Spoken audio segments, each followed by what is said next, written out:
एक जमाने का जिक्र है, एक शादीशुदा जोड़ा रहता था। उनको एक बच्चा चाहिए था, पर उनके लिए ये मुमकिन नहीं था। एक दिन उसकी बीवी एक चुड़ैल के पास गई और उसने उससे कहा कि उसे एक बच्चा चाहिए। उदास मत हो मेरी बेटी, जहाँ चाह वहाँ राह है। ये बीज ले जा और जाके अपने गमले में लगा दे, और फिर तुम्हें कुछ अजीब सा होना महसूस हो जाएगा। उसकी बीवी बहुत खुश हुई और चुड़ैल का शुक्रिया अदा किया। बदले में उसने चुड़ैल को कुछ पैसे दिए।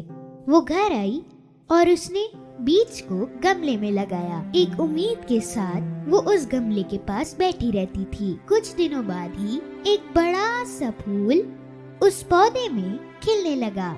उसी वक्त बीवी ने अपने दिल में सोचा, कितना खूबसूरत फूल है ये, और वो उसके पास जाकर उसे चूमने लगी। जैसे ही फूल खुला, उसमें एक छोटी सी बच्ची बैठी हुई थी। हैरान होकर बीवी ने उस बच्ची को अपनी गोद में उठा लिया। कितनी छोटी बच्ची हो तुम। तुम्हारा नाम थम्बलीना होना चाहिए। औरत ने थम्बलीना का झूला अखरोट से, उसका बिस्तर एक पत्ते से और उसका कंबल गुलाब के फूल से बनाया। थम्बलीना बहुत खुशी खुशी से रहने लगी और वो बहुत जल्दी बड़ी हो गई। रात में वो अपने बेड पर सोती और दिन में वो टेबल पर खेलती और गाना गाती रहती। एक रात जब थम्बलीना अपने बेड पर सोई हुई थी, एक बदसूरत मेंढक खिड़की पर आकर बैठ गया। उसने देखा कि एक छोटी सी बच्ची अखरोट के छिलके पर सो रही है। अरे वाह, कितनी छोटी और प्यारी बच्ची हो तुम मेरे बेटे की बहुत अच्छी दोस्त बन सकती हो। जितनी जल्दी हो सकता था, उस मेंढक ने उस अखरोट के छिलके को उठाकर खिड़की के बाहर छलांग लगाई। घर के करीब एक नदी थी, वहीं पे मेंढक और उसके बच्चे का घर था। उस मेंढक का बच्चा उतना ही बदसूरत था जितना वो मेंढक। जैसे ही उसने वो छोटी बच्ची को देखा, वो जोर जोर से चिल्लाने लगा, चुप करो, वरना बच्ची जाग जाएगी, और अगर वो जाग गई तो यहाँ से भाग जाएगी। रैबिट।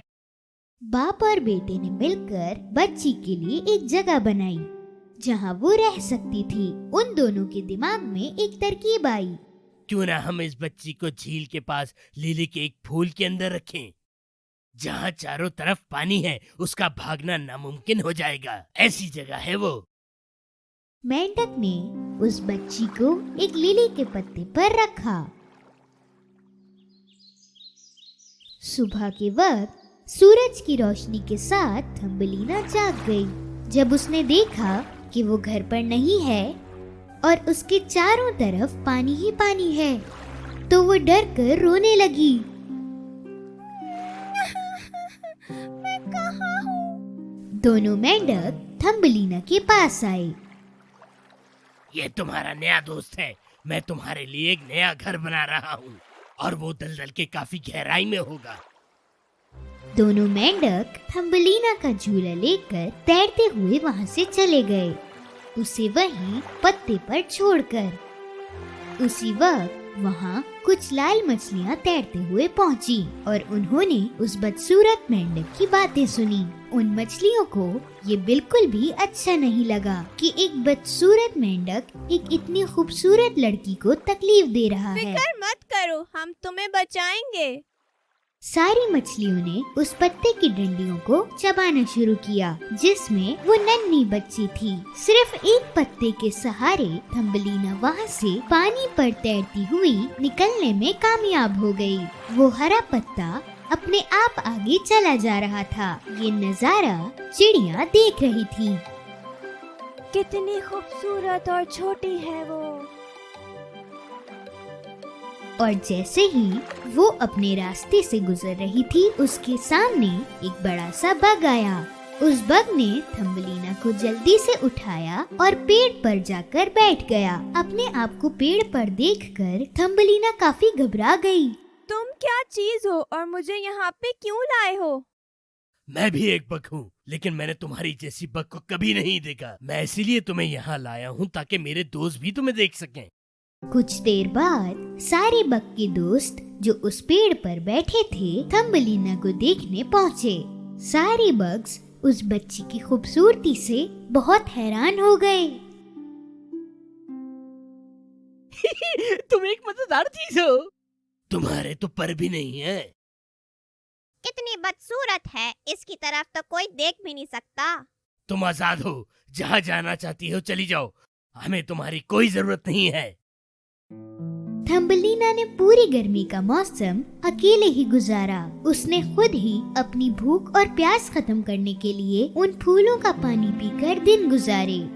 काफी दिनों बाद जब सर्दियों का मौसम आया तो उसे सर्दी लगने लगी, क्योंकि उसने गर्मी के कपड़े पहने हुए थे। दूर से एक खेत दिखाई दे रहा था जो घास से भरा हुआ था। काफी देर चलने के बाद थम्बलीना उस खेत में जा पहुंची। घास के नीचे उसे चूहों का घर नजर आया।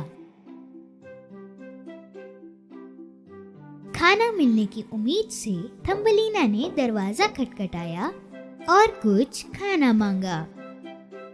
नेक दिल के चूहे ने उसे अंदर बुलाया। थम्बलीना ने फौरन अंदर जाकर सारा खाना खा लिया। उस चूहे को थम्बलीना बहुत पसंद आई।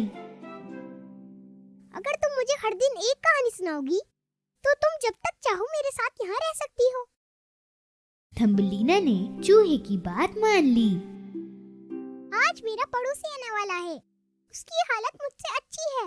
अगर तुम उसके साथ जाओगी तो वो तुम्हें बहुत आराम से रखेगा, पर ध्यान रखना उसकी नजर थोड़ी कमजोर है। तुम्हें उसको अपनी अच्छी कहानियाँ सुना के मसरूफ रखना होगा।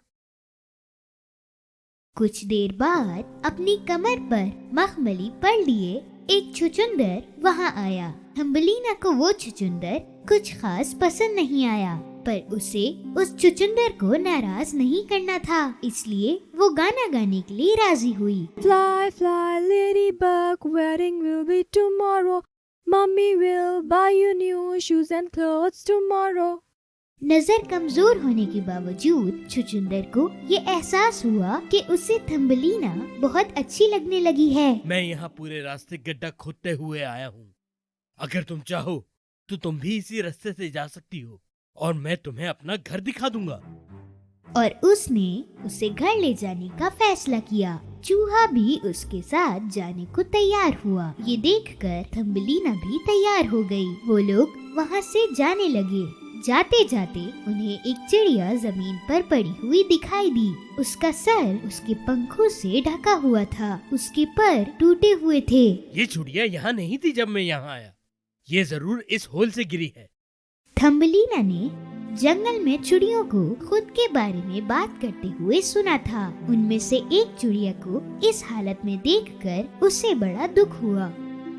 चूहा और छुचुंदर की नजर बचाकर वो चिड़िया के पास गई और उसे चूमा।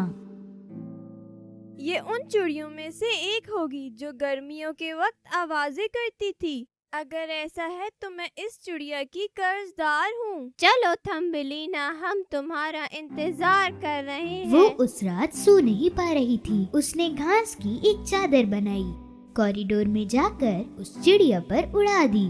उसने एक पत्ते को गीला करके उस चिड़िया के सर पर रखा। जल्दी ठीक हो जाओ मेरी खूबसूरत सी चिड़िया। अगले दिन जब थम्बलीना उस चिड़िया को देखने गई तो उसकी आंखें खुली हुई थीं। मैं तुम्हारा शुक्रिया अदा कैसे करूं? तुमने मेरा इतना ख्याल रखा है। अब मैं बहुत जल्दी ठीक हो जाऊंगी। मैं ठीक होते ही अपने दोस्तों के साथ वापस से उड़ना शुरू कर दूंगी। बाहर बहुत ठंड है, तुम्हें इस गर्म पेड़ पर आराम करना चाहिए। थम्बलीना ने उसे आराम करने की नसीहत देने के बाद उसके लिए एक पत्ते में उसके पीने के लिए पानी लाया और उस चिड़िया को पिलाया। और फिर उसने उस चिड़िया की कहानी सुनी कि कैसे वो झाड़ियों के बीच उड़ रही थी जब उसके पंख टूट गए। आखिरकार ठंड का मौसम चला गया और सूरज अपनी रोशनी से चारों तरफ गर्माहट फैलाने लगा। चिड़िया को पता चला कि अब उसे थम्बलीना को अलविदा कहना है।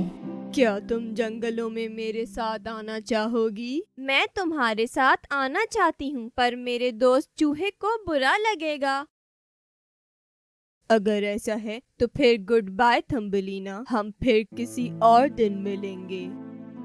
आंसू भरे नजरों से थम्बलीना उस चिड़िया को उड़ते हुए देख रही थी। गर्मियों को आते हुए देखकर थम्बलीना और भी सोच में पड़ गई। ठंड का मौसम आ गया है, मेरे साथ जमीन के नीचे रहने के लिए तैयार हो जाओ थम्बलीना। थम्बलीना उस जमीन के नीचे ठंड और अंधेरे में जाने से पहले एक आखिरी बार बाहर गई ताकि वो सूरज को देख सके। जैसे ही वो अंदर आने लगी, उसके सर के ऊपर एक चिड़िया की आवाज आई। उसने ऊपर देखा तो वो उसकी प्यारी चिड़िया थी जिसकी जान उसने बचाई थी। थम्बलीना ने चिड़िया को बताया कि छुचुंदर उससे जबरदस्ती शादी करना चाहता है और उसे जमीन के नीचे रहना पड़ेगा। सर्दियाँ आने वाली हैं और हम सब गर्म शहरों में जा रहे हैं। तुम हमारे साथ आ सकती हो। तुमने मेरी जान बचाई है थम्बलीना, और मैं तुम्हारा एहसान अदा करना चाहती हूँ। इस बार थम्बलीना ने चिड़िया की बात मान ली और थम्बलीना उस चिड़िया के साथ उड़कर चली गई। जंगलों, नदियाँ और बर्फ से ढके हुए पहाड़ों के ऊपर से। थोड़ी देर बाद वो दोनों गर्म शहरों में पहुंच गए, जो बहुत ही खूबसूरत था। सूरज की तेज किरणों से पूरा आसमान चमक रहा था। ये मेरा घर है। इन फूलों में से कोई भी एक खूबसूरत फूल अपने लिए उठा लो। बहुत खूबसूरत। चिड़िया ने थम्बलीना को उस फूल पर रखा। थम्बलीना उस खूबसूरत बाग में बहुत खुश थी। उस खूबसूरत फूल पर बैठकर और वो इधर उधर देखने लगी। उस फूल के अंदर एक छोटा सा बच्चा बैठा हुआ था जो शीशे की तरह चमक रहा था। ये बच्चा उस फूल का शहजादा था। वहाँ हर फूल का एक शहजादा था। वो एक उंगली जितना बड़ा था, जिसके चमकते हुए पर थे और सर पर एक खूबसूरत सा ताज था। उस शहजादे ने पहली बार इतनी खूबसूरत लड़की देखी थी जो उसी के कद की थी।